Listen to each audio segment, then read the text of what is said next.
Welcome to Tech at Lunch, the podcast that satisfies your hunger for all things tech while you enjoy your midday meal. So grab your sandwich, tune in, and let's dig in. Hello, I'm Nick. Hey, I'm John. And, this week we're coming back to you, back at home, no longer on the road, which is, always nice.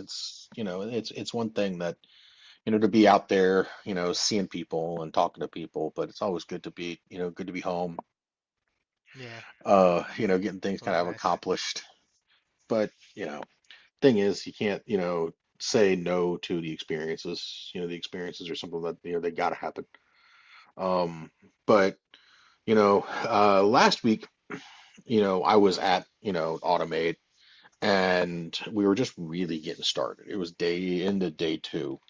Hmm. Um, and we were kind of heading into day three.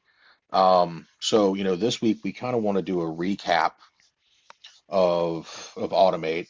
Um, we kind of want to summarize everything, and the big thing is kind of want to where our thoughts were. John can attend with me this year. Hopefully next year you could be with me. Um, Yep. have a little bit of fun.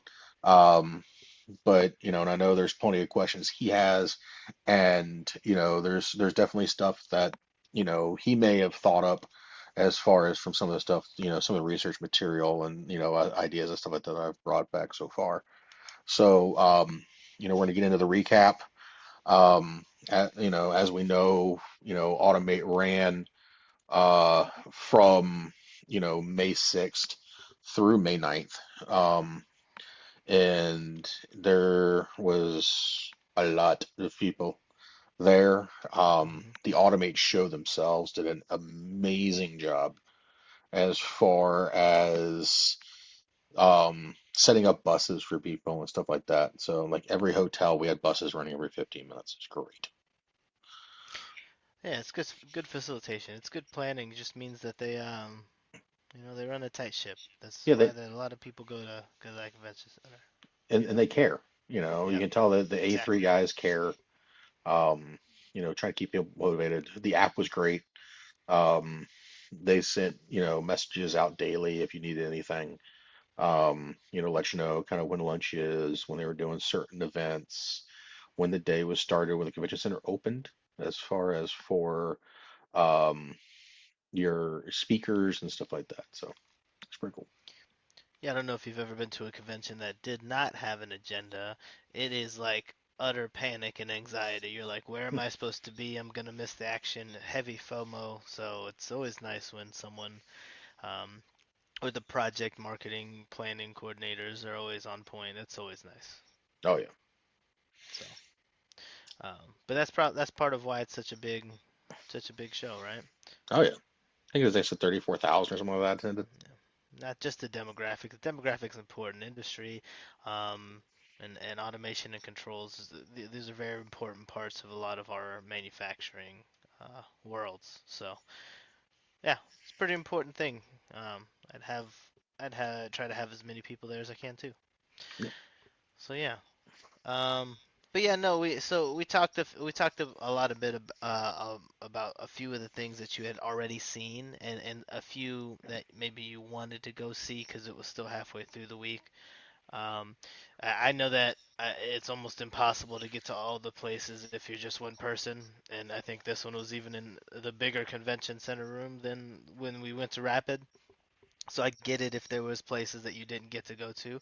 I think actually let's start with those. Are there any that you remember that you didn't get a chance to? Maybe you didn't spend enough time at, or you didn't get to visit this time. There was probably a few like the smaller guys. Didn't really get a chance to walk around a lot of the startup Hmm. sections. They did have, new business startups showing at the show this year, getting their feet wet. They do it every year, which is great. More power to them. Who knows? Maybe hopefully we get there one day. Um, Right. but it's something, to see is to get in there and see that type of stuff. Probably spend more time in the like logistics provider area a little bit. As far as I really didn't do a whole deep dive into the autonomous forklifts as much as I wanted to. Um, I had Seems like a cool idea. a conversation with Mol, and then a company, a conversation with a company out of China.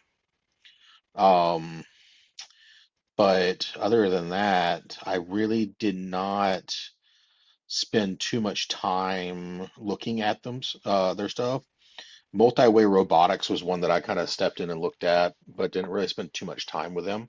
Hmm. I talked to one of their sales engineers and stuff like that, of course, but it was one of many. It was one of many of the logistics providers that were there.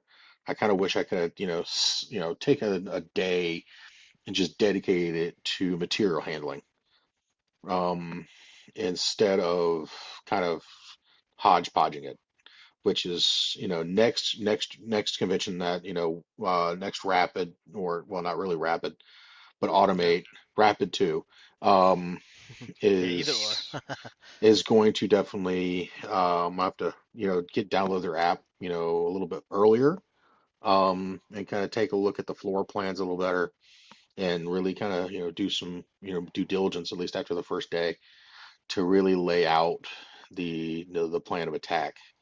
Because if you go to these shows and you don't have a plan of attack, you're gonna miss some of the cool stuff.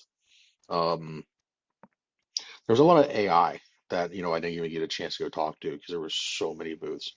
Um, a lot of ML Yeah. type of stuff that was going on out there. What do you Um, mean ML?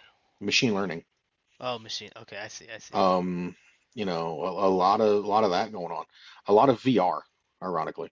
Um, That's one thing I was gonna ask if there was like, because I know we're talking about robotics as like, in a lot of the industry we're saying that the robot is doing the work, right, of the station to make it maybe the worker it's tedious to do this repetitive work, or it's too heavy for one worker to do this. It wears it's wear and tear on the laborer as well. Um, we started talking about ergonomics and building up the worker as well. Uh, AR, right?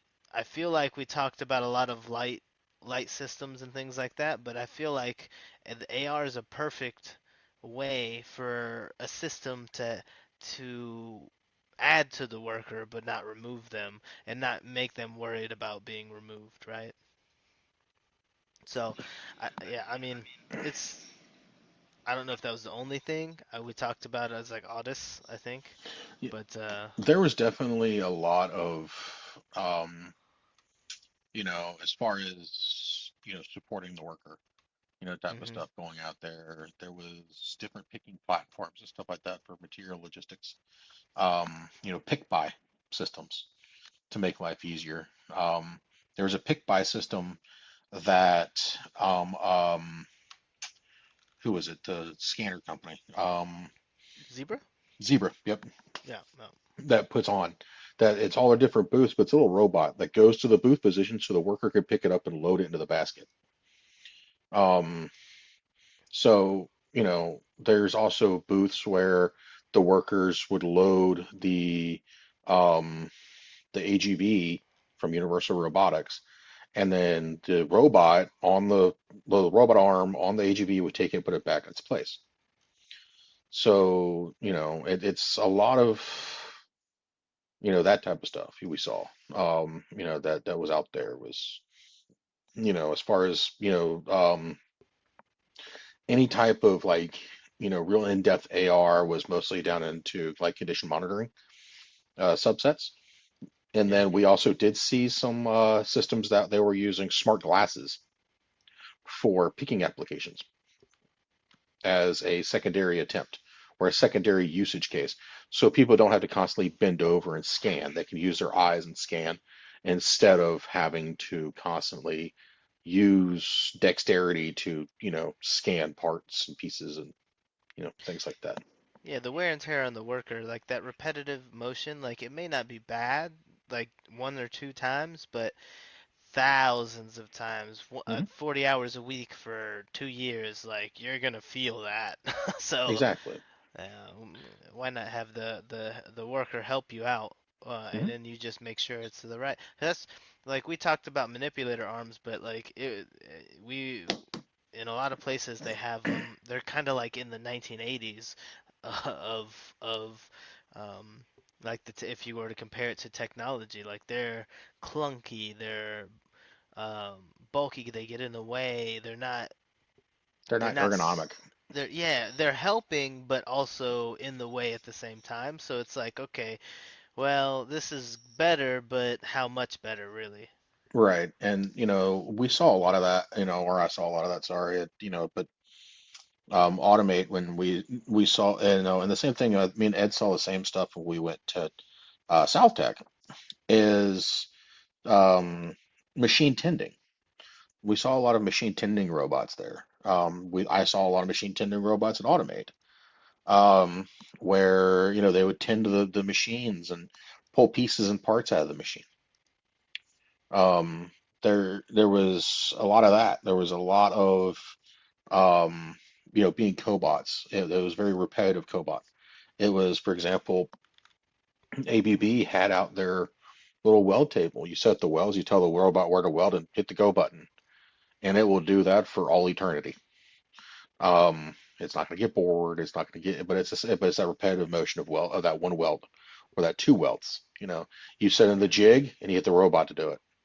So now, you have a weld engineer who's over these weld bots. You have set engineers who just set up the parts, that type of stuff. So you see a career progression when you bring these things in there. You're not taking away jobs due to, to fix ergonomic issues.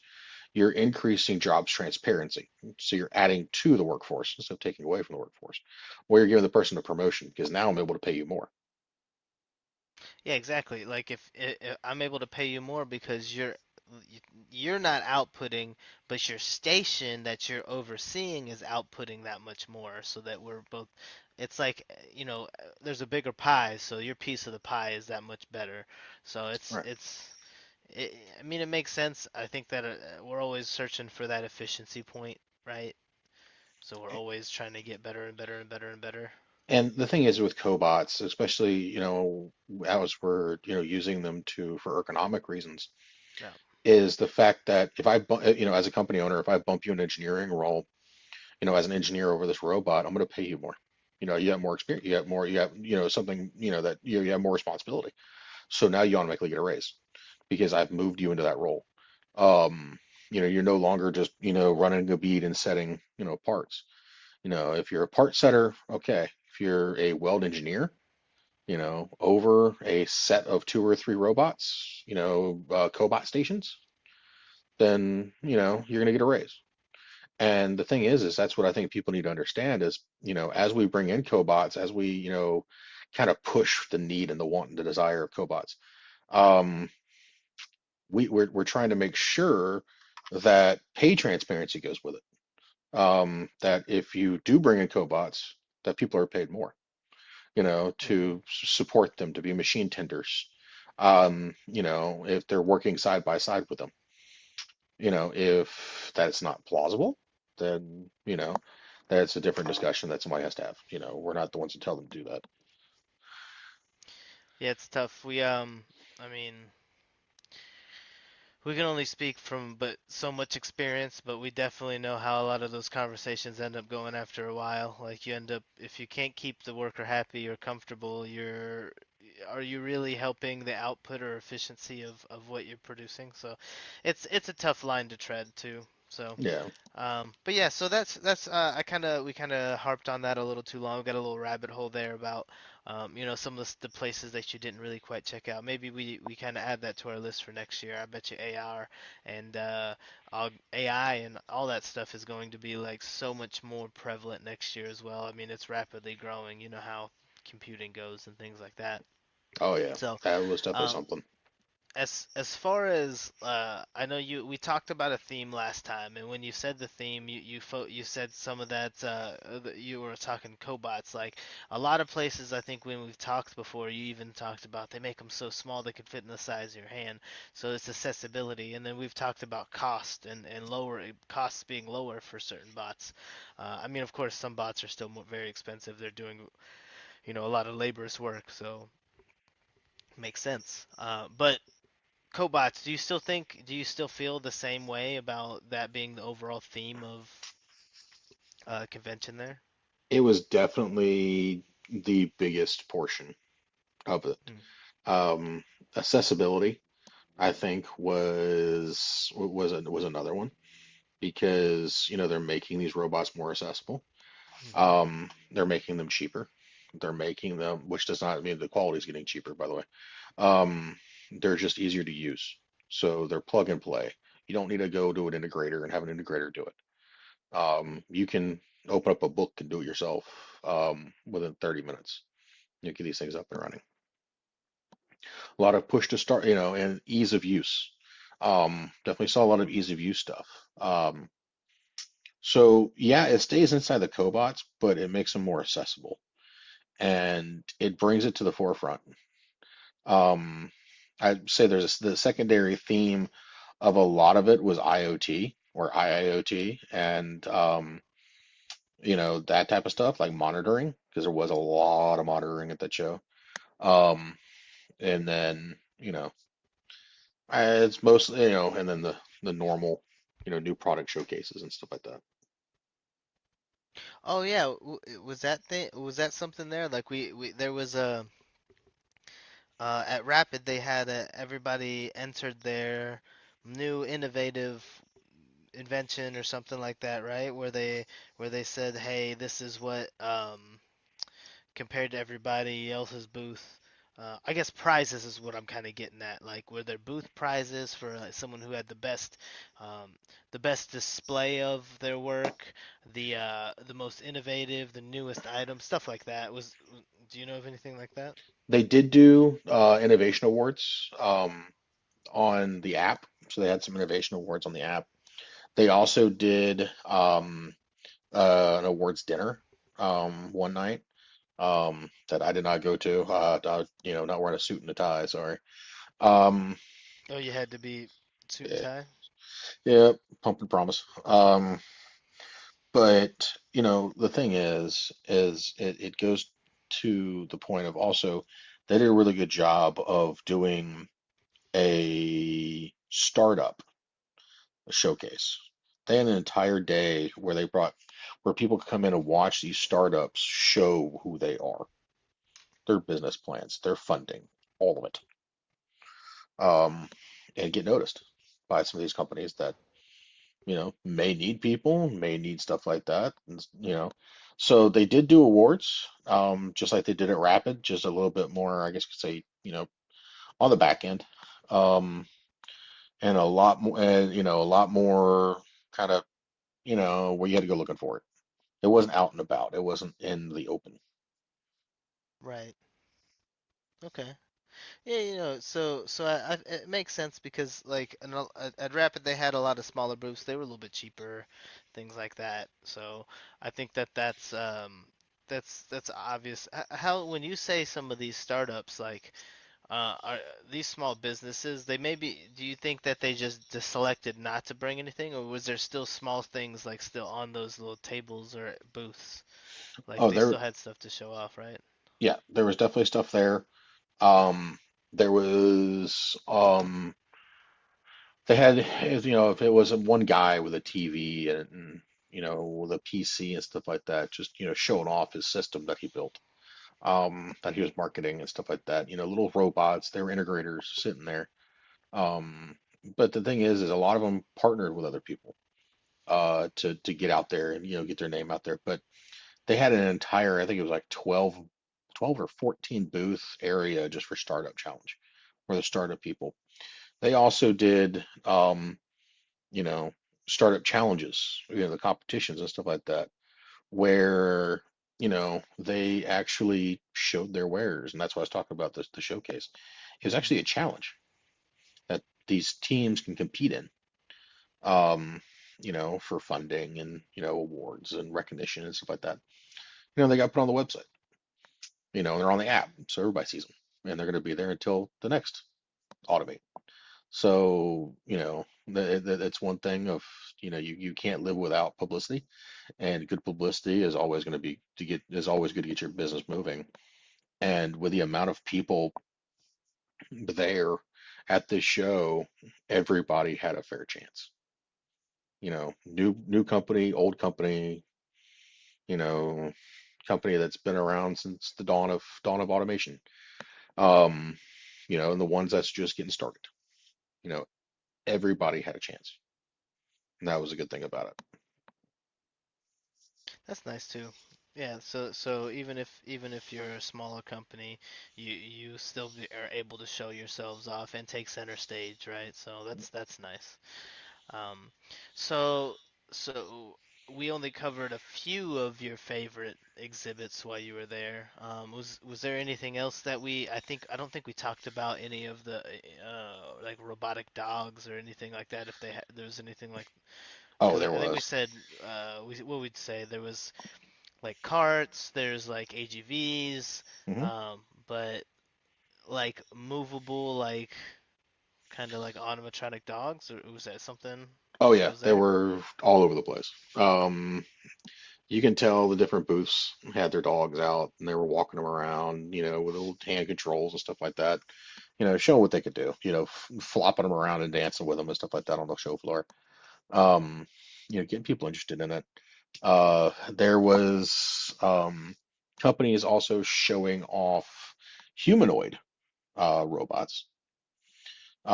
So a few booths had the little talking robot that you stand in front of, you hit the button and it talks to you on his chest. There's also a couple of the show booths showed off the like the server robots, I guess you could say, where they would deliver your food to your table, like what you see on YouTube and stuff like that in Japan. Um, Hmm. and then some of the robots out there, they had their booths set up and they had videos playing of how these robots can help in food production. However, Neura, Neura, um, they actually made a full-size humanoid. What? Yeah, Do, okay. full-size humanoid. It can literally walk and do things. And eventually they want to train it to go into areas where humans cannot go. Hmm. So like, what do you mean where humans cannot go? Like maybe a production environment that's too hot, Yeah, or like just okay, that makes sense. and it's a new company. This is the first time into the US. So they're still a startup. You don't really Yeah. think about that when you actually talk to them. They're out of Germany.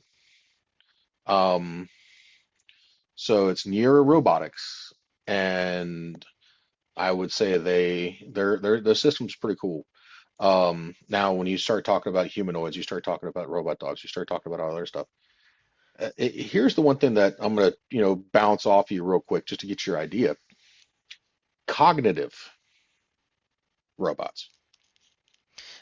So when you say cognitive, so they're thinking, they're analyzing their variable decisions. Is that what we're saying? So they can say, well, it looks like you're getting low of this part number 786, and I'm gonna bring you the box of them because I see it getting low on whatever pressure plate, right? It's adjusting to that because it's recognizing or using some type of sensor, right? Is that what you Yes. mean? Yep. Because to me, I don't know why we hadn't been doing this already. Like we're over here, depending on where you're manufacturing, because I don't want to speak for everybody, right? We're over here talking about most of the time they just have a box, they open the box, they look in it, they're like, Rough estimate, that's about 40% full. Hey, I'm gonna need one in about a day or two. When I worked in retail and we were talking about every retail store has bags that they have their branding on that they can, like the product that you purchase, you walk out with, they want people to know where you got it, right? You have to order those things in advance so that you have them, as opposed to in hindsight where you're like, all right, well, I'm gonna hand you this loose ball of clothes and hope you don't look like you're stealing when you walk out, right? Right. And So it's a lot of foresight. to give you an idea, I'm actually looking at their website right now. It's the Mira, Maira from Near Robotics. Um, so, and I've watched this. I sat down with their head of hardware design, um, and had a conversation with him about all this because he said, "Yeah, have you ever heard about cognitive robots?" No.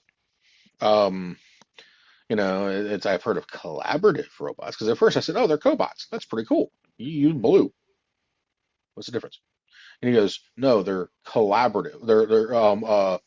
They're collaborative robots." I said, Cognitive, "Cognitive robots." cognitive, yeah. And I said, "Are we really sure about this?"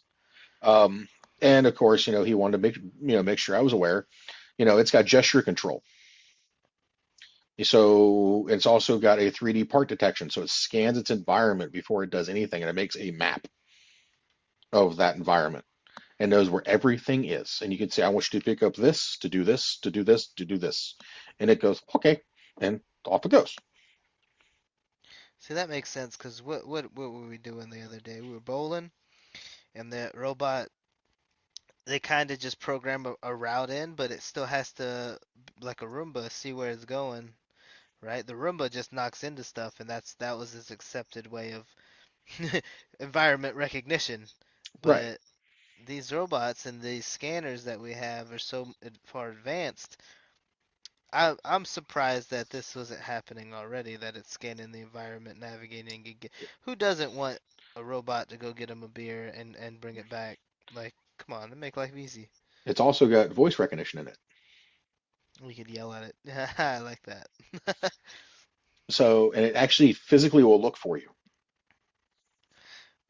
Validate where it's coming from, especially. You probably have to do some type of voice um, configuration in the beginning, like how you do your Face ID for like your smartphone or something like that. But Yeah. that makes almost too much sense. And it can do all this stuff for you. It has everything right there ahead of you. It is great. Um, you know, and that's the thing. And they're the ones who built the humanoid, which they call looking at their website right now, 4NE1 is the name of the collaborative robot or humanoid robot, I should say, where Hmm. they can program it to do, you know, humans' jobs, clean the house, and restock shelves, and Did they just make a robot butler? yeah, literally. Are we living in the Jetsons? Is this the future? I don't know. It doesn't bubble when it walks around. We don't have hover cars, so no. We're not there yet. You can make a Tesla sound like a hover car, but yeah, Yeah. it's something. I don't know if you had a chance to look through them yet, and kind of tinker through their process through their website yet. Well, they It's have a lot on here. yeah, it's an experience. If you go to their products, the products kind of show you kind of everything that goes on there. The Mara, and the 4NE1 is kind of the two that they were showing off. So was it like were you able to interact with the robot at all? The Mira, I was able to interact with Myra, or Maria, I think it And is then answer your MA. questions? No, Maria is the robot arm, so I was able to train it to do a, Oh, a okay. task. Um, the For Anyone, they did not have. They had two of them out there. They had one that was lifted up so people could take pictures with it. They had one and it was powered on, but they did not have it interacting and doing any tasks. Hmm. Then they had the one that was standing on its own up on top of their booth that they put up there with a forklift. Um, so it's actually pretty cool when you see Just it. on display, yeah. Yeah, just on display. You know, I don't they're know, man. I saw iRobot. yeah, everybody did, didn't I'm waiting for Will Smith to just pop out of somewhere. they? Yeah, everybody's so worried about what is it, Stargate or something like that. Oh, No, Neuralink, man. Nerd. That's the Yeah, one where they're putting chips in your brain, which is, it's your body. You're right, right? So, I mean, I get it, and cochlear implants are a thing. So, I mean, I understand yeah. the direction. I just question the leadership. I think everybody does. Yeah. But you know, that's the thing, and then this is why I talk about, you know, automate and some of these shows that I say people need to go to and go into because you see this type of stuff. You get to look at it and go, is that really what I'm looking at? I walked by this booth 3 times, Yeah, you're like, wait, did it, I just see that? and I looked at it all 3 times and went, what the heck is Wait, that? can they combine these? Because I see Mav is like it looks like it's got a couple things combined. Like you could Yeah, put the arm on it and then have it walk, have the robot arm walk and still be a pick and place. That's really cool. they did have one of those on display. They had it running, and they had it in conjunction with Omron. Hmm. You know, they do have some of their small Lara robots out there, which is their little, you know, their regular cobots, I guess you could say. Um, so because they're all their different ones, Yeah. and you know they're brand new to the U.S. They're brand new. This is I think they're saying they did one installation, and you know that's kind of how I found them. Is you know they came up and popped up and it said, hey, I looked at this company and they said, you know, on the app and it said that they were brand new to the U.S. and I said, all right, I'm going to take a look. Um, It's You always know, nice. then I walked by the booth 3 times, you know, seeing robots playing basketball, you know, throwing basketballs into nets, you know, just single armed. And then I see this humanoid standing there, people taking pictures with it. So, you know, there's certain things that kind of catch your mind, catch your eye, and say, "Ooh, I need to go talk to those people." Yeah, that's usually one of them. Yeah, especially if you keep coming back. I mean, I, that's one of the things that like my mom kind of instilled into me is like if you want something like and you keep coming back to it, that means that you want it, or, like you really want it as opposed to just having an impulse. it's like I sat there and I was looking at the 4NE one hanging, standing up on the thing, and just looking at it, going, "What in the world is that?" And then next you know it, I start talking to the director of, you know, hardware, and I'm like, what is that thing? And that's when he finally explained it to me. So He's like, oh yeah, that thing, I don't know, it just made itself one day and we just accepted it. yeah, Skynet. No, I'm just kidding. exactly. That's what everybody's I'm worried just about. kidding. I mean, I get the fear because like when a lot of scientists they push the brink of what's acceptable, and I mean that's what science is. You're testing what's expected and what's never been tested, so you don't know an answer. Everything's theory until you test it. So I Yeah, think you just gotta put in some fail safe. I mean, it's what we do with everything else. We put safeties in, right? Safe light curtains, stuff like that. I mean, I know people still get hurt, but it significantly limits that stuff. yeah. You know, the one thing I just don't want is a robot chasing my kid around the house. Hmm. You know, something about a, you know, 1,000 pound freaking, you know, robot walking around my house is, Yeah. eh, You don't you want to know, sign up for that? I think it'd be interesting, but other than that, I'd probably end it at that. No. It's a They're cool little cool. experiment. I mean, you get it to use a lot of stuff. I mean, we have, like, I think about my brother if he's like working on cars or anything like that, like being able to pick up an engine if like if you reset it in and maybe you need to take the engine out again. He has like a cherry picker, like a crane, but like the limitation is height. So with the cobots, you probably can lift a little bit more. I mean, maybe not too much heavier, but there's definitely different sizes of these cobots. So Oh yeah. You can get um the if you go through Fanuc, you can get a 20 kilo or a 35 kilo. lift capable cobot.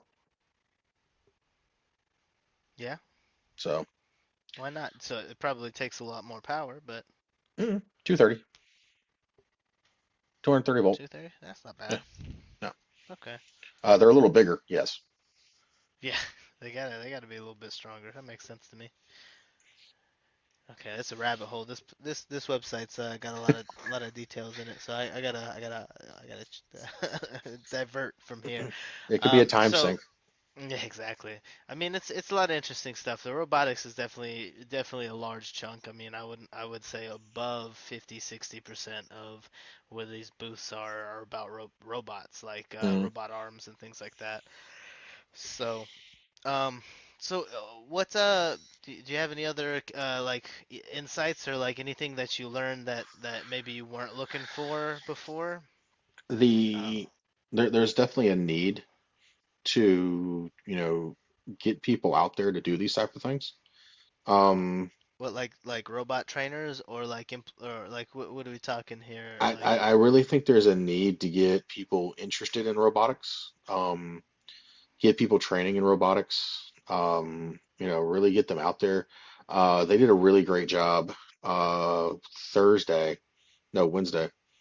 Wednesday was Educator Day. They brought in 250 local educators to the Chicagoland area and let them explore the booths. They let them see anything and everything.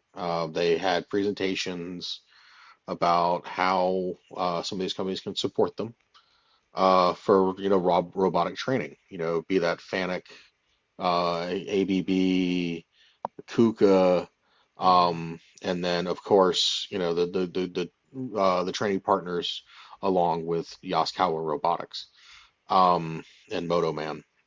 They all make up the the mass triangle or probably bigger than a triangle of the education sector.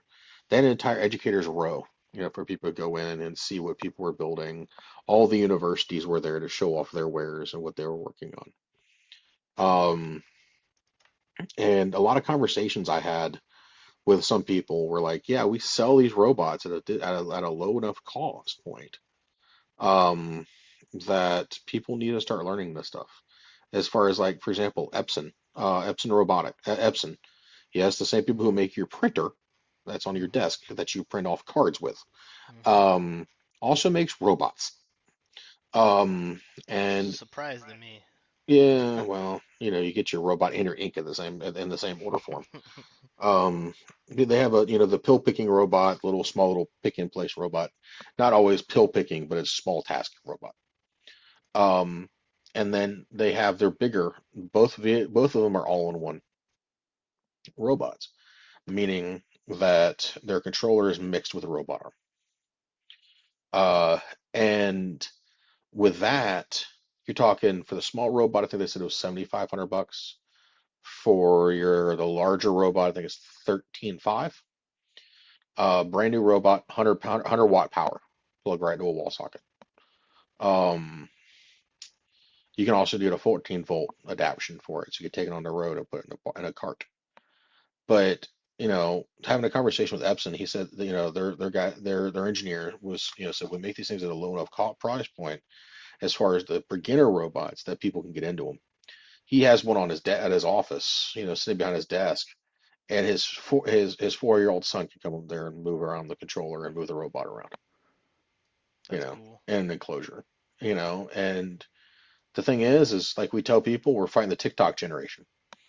Um, Mhm. we're fighting the everything's on my cell phone when, there's this entire generation of engineering that's out here in front of people that, is calling for, people to work in it.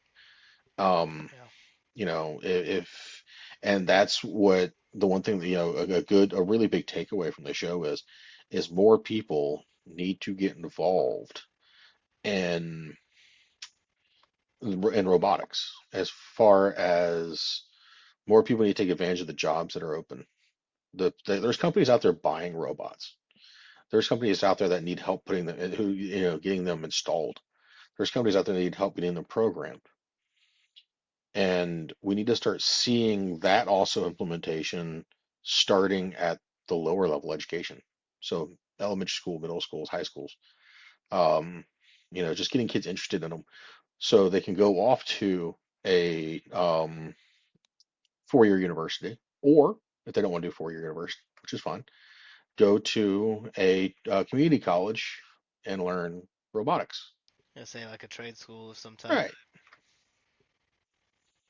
And the thing is that's something that is needed. That's something that one of my key takeaways and one of my things I saw. Um, I don't know, if everybody thought the same way, but I definitely noticed that it's going to become a job hunt market because they're going to need people, and we don't have anybody who wants to do it.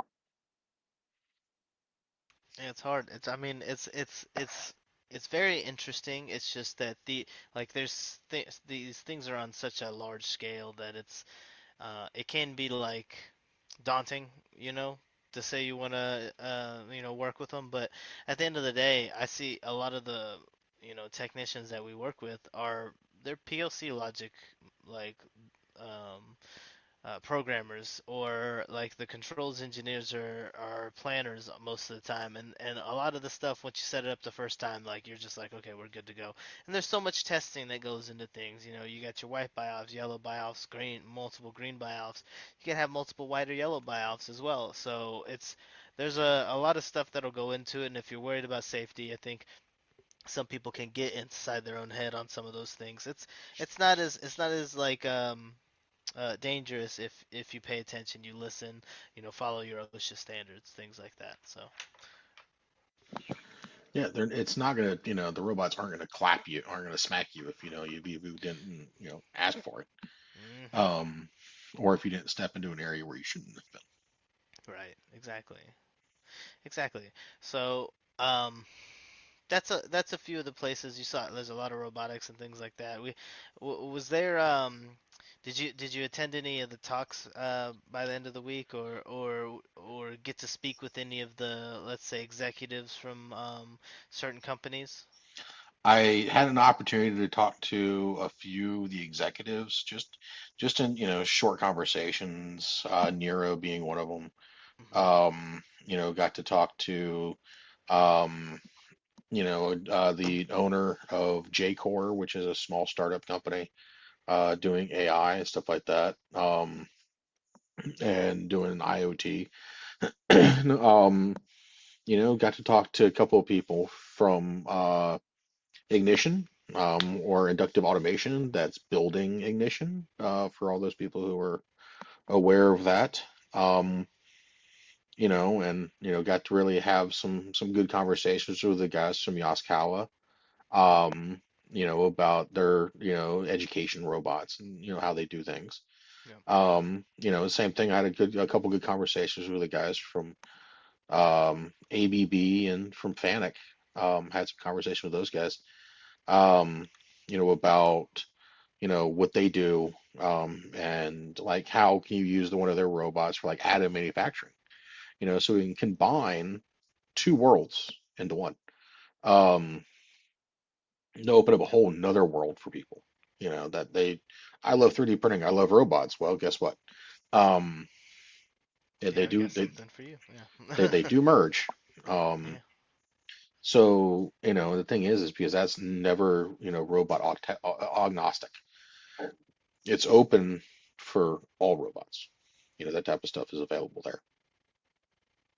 So you know, yeah, I didn't get a chance to go to the talks. I tried to go to at least some of the startup challenge. I did stick my head in there for a little bit and kind of listen in to some of the startup stuff going on, just because that's what I am.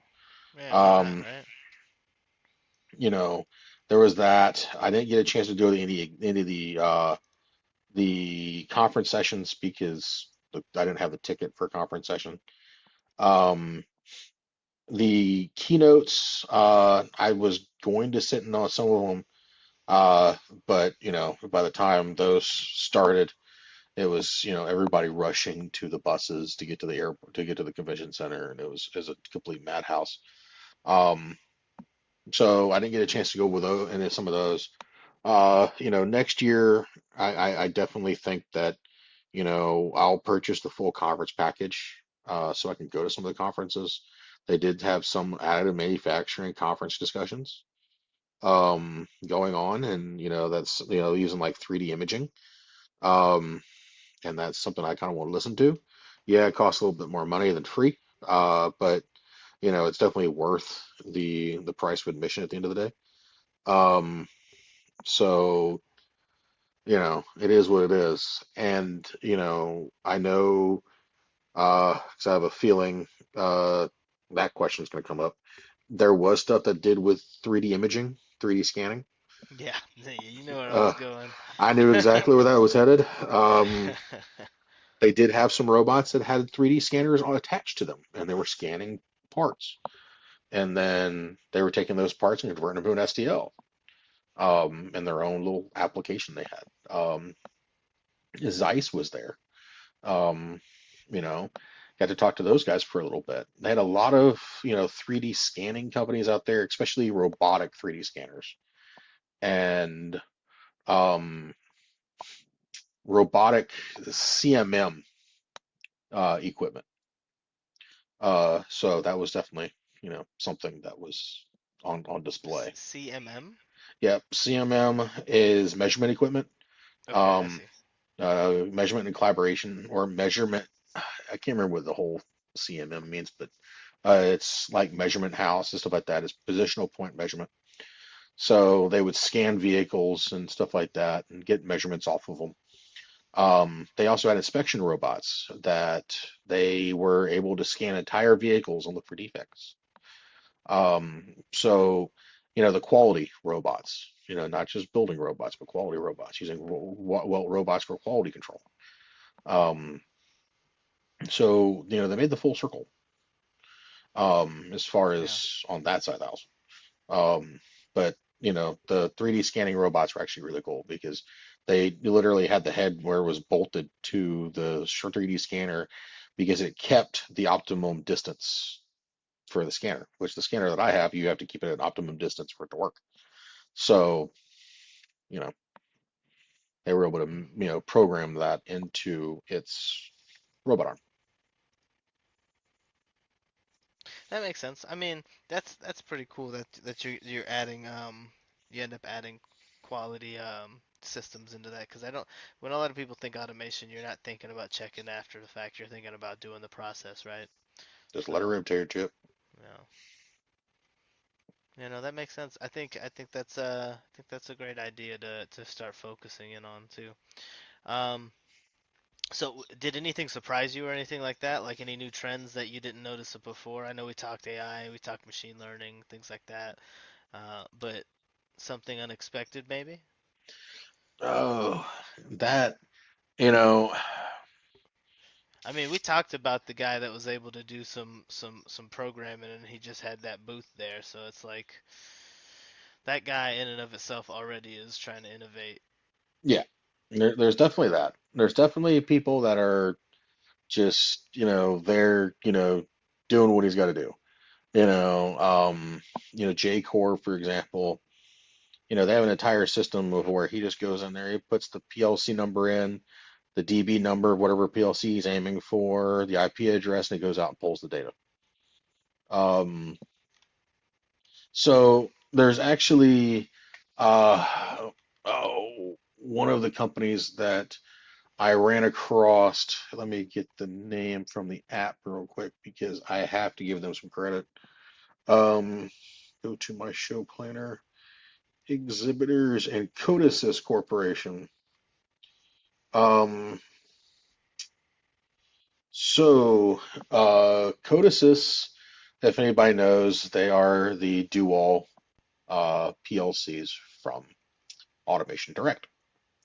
I went and talked to them about their soft PLC because their soft PLCs are free to download, and until you want, and that you can play with them until you're blue in the face wanting to play with them. Until you put them into a commercial application, that's the only time you need a license. You only need one. for that application, not, for that PLC. So it's pretty cheap. However, they partnered with a company out of Vancouver, Canada, um, called Gecko, GECO. And I had an opportunity to talk to Rudy, which is, the company owner and Hmm. founder of GovGecko. And they make a mini PLC set for their soft PLCs. So they Dockerize all of their PLCs. So they can Dockerize all of the soft PLCs into a small little, I guess you could say a blade. So it's a mini blade center where all the IOs are on the back. So you can wire into your IO on each one of your blades that you're looking for. And each one of the blades can hold multiple um, uh, PLCs. You're talking, it's probably no more than, say, a cell phone and a half wide by a cell phone and a half deep, is one blade, and it's got like 100 and something gigs of RAM and up to a terabyte of storage on board. And you put four of these in an enclosure, 4 or 5 of these in an enclosure, and that's your PLCs for your line. You just wire everything back to it. And he had something called a soft key. So I would give you access to that. I'd send you a text message. You'd open up the text message. You would download the app, and I'd give you access to that box for that time frame. Hmm. So it would be a digital key. You hit the button, and right in front of the lock will open, the door will pop open. Camera comes on automatically to record you being in there and what you're doing. You close it, you put on the app that you've done what you've done, you hit OK, it sends back the results. It all comes back to the central location where the video and the app and all that's there. And then the good thing about being containerized is if something happens, it can fail over to another node at the end of the line. Yeah. Okay. Yeah. I mean that makes life so much easier for that operator or that quality gate or that quality technician, that inspector auditor towards the end of the line there. So I mean, and that's what we're trying to do, right? Like, what is production most measured in? Like, how many units you can produce, what's your production uptime, right? And these things all sound like it's just goals for increasing production uptime. Yeah. So, And it's something that you don't really look for. yeah. Um, you know, So did you see like because I know we talked, I already know that there's a global outreach pretty much to with automation. Everybody's going to need some type of automation, things like that. We've talked about education and development of like specific skills and examples like that are um, interactive and things like that. Did you see any like collaborations between a few companies? Because I know like if we compare like Rapid, we saw Wilson make the airless basketball in coordination with a few companies. So I feel like, was there anybody bridging the gap like that? there was definitely a lot of um, like consolidation companies. There was a lot of since there was a lot of integrators there. Hmm. Um, the integrators partnered with their parent. So, for example, the guys who were doing integrations for Yaskawa were in Yaskawa's booth. The guys who were doing integrations for ABB and some other companies were in their booths if they were in there, if they built their showpiece. So yeah, I was gonna say exactly. Somebody has to put in the pieces they designed, right? Right. And then, of course, a lot of companies, a lot of integrators showed who they were. They put out there and said, hey, we're certified by, KUKA, Yaskawa, FANUC, ABB, and stuff like that. And they had those robots on display, It sounds like So, you're hitting all the major robot manufacturers. yeah, so wherever you walked, you had these guys that were partnered with somebody else. The folks from Arduino, they had their partners out there for who was building their training platform for their new Arduino Pro PLC that they're building. So, and it was kind of a mix, They had some booths where they had their users, that were talking about, the benefits of the application and the software that they were using. Okay. Yeah. Do you feel like the competition was like fierce, like they were very like kind of like fighting each other? Or I think you said already that some of the implementers were implementers for multiple. Yes, there definitely So was. There were multiple implementers. Everybody was getting along. You know, you made the joke about, hey, I went and talked to the orange guy, which is Kuka. yeah, don't exactly Um, like don't talk to that guy. I talked to the blue guy, which was, Yaskawas. He kind of made jokes about it. The yellow guy, which is Fennec. Um, you know, and he had those jokes, and stuff like that. But the thing is everybody's there to, support things. It's like, hey, did you see what these guys are working on? No, go take a look. And they would run over there and take a look. It's like, I talked to a couple of guys. I said, did you talk to these people? No. Okay, you might want to go talk to them because you might have something they need. As far as, Yeah. training goes and stuff like that. So, Okay, no, that makes sense. Because like, for me, I think a lot of cases it's very like us or them type mentalities, right?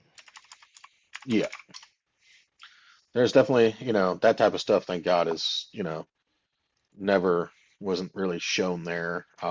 That's good. It feels like a um, very inclusive environment.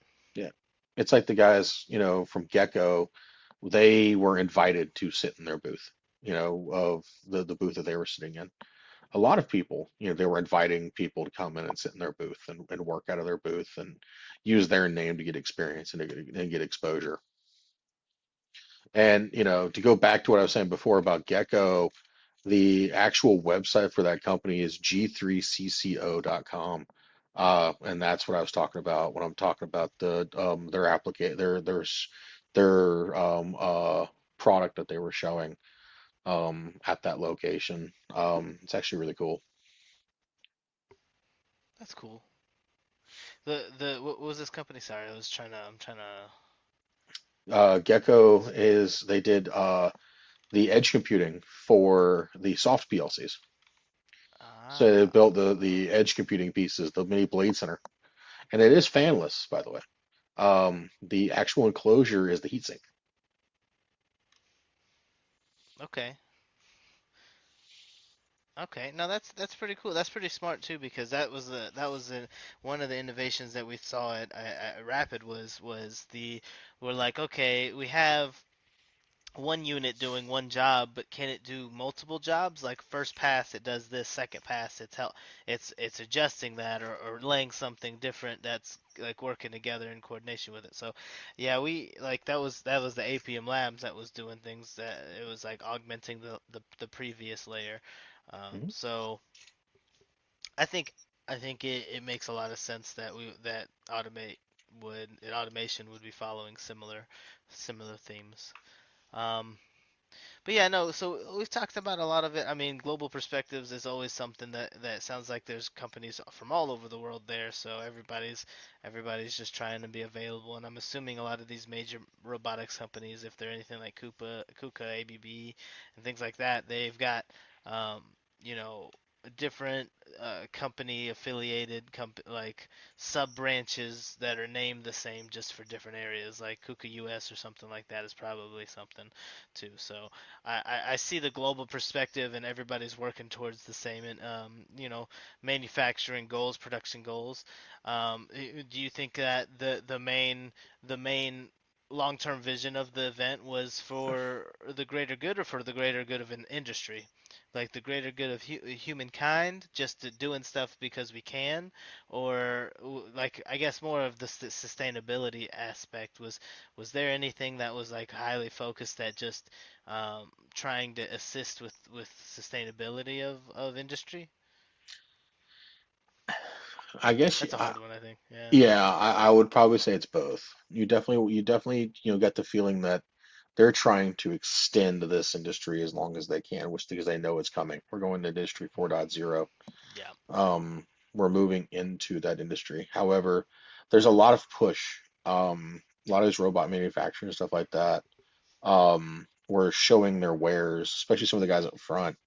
A couple of the booths I didn't get to walk through were focused on battery installation and configuration and building for people building EV vehicles and also stuff like that. So and you see the fact that they're going more cobot, they're going more collaborative. So you can kind of see that it is kind of pushing the boundary for what humans can do with robots, at least being in the same, I guess you could say, zone with them. Right. Um, and benefiting their usability to keep the human in a better light. And have a little bit more fun as far as with work and stuff like that, being able to interact with these things and stuff.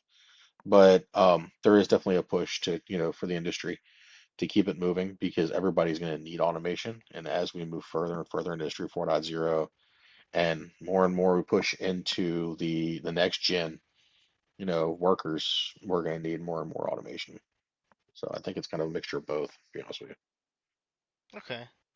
Yeah, because that's the thing. Like we're talking about making our carbon footprint lower. I know that there's a lot of when we say carbon neutral manufacturing, that means a part of it's actually, you know what I'm saying, like developing a lot of pollution, but you're also figuring out a way to, you know, neutralize that somehow and doing something in order to make sure that you take more pollution out of the environment too. So I feel like it would be the same with industry. I mean, we're using so much power, electric, the battery world, those capacitors and things like that have to be built up so much. So, um, yeah, I think that if we don't go in that direction, we're gonna start running into some more logistical issues than we see now. Right. So. But yeah, no, I mean, those are a lot of the questions. I mean, I don't really have much else. I mean, we talked about trends, we talked about, you know, themes, we talked about cool spots, things you didn't get to see that you want to see, kind of the overall vision, and sustainability. So I think we touched a lot of information when we talking, this convention here. I mean, is there anything else that you want to include that maybe we didn't cover yet? Now, probably the only thing I kind of want to close on this point, we'll close after this is, get out there, do training, um, get kids involved. STEM education matters. Um, you know, support that. If your student school is pushing STEM, support them a little bit as much as you can, especially if you're inside of the industry. And help them learn.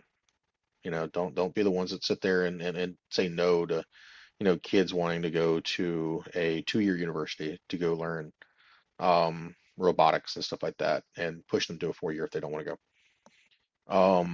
So, make sure that, we're taking care of our own and make sure that we're, pushing the STEM side. Yeah, yeah. I mean, I agree. I agree.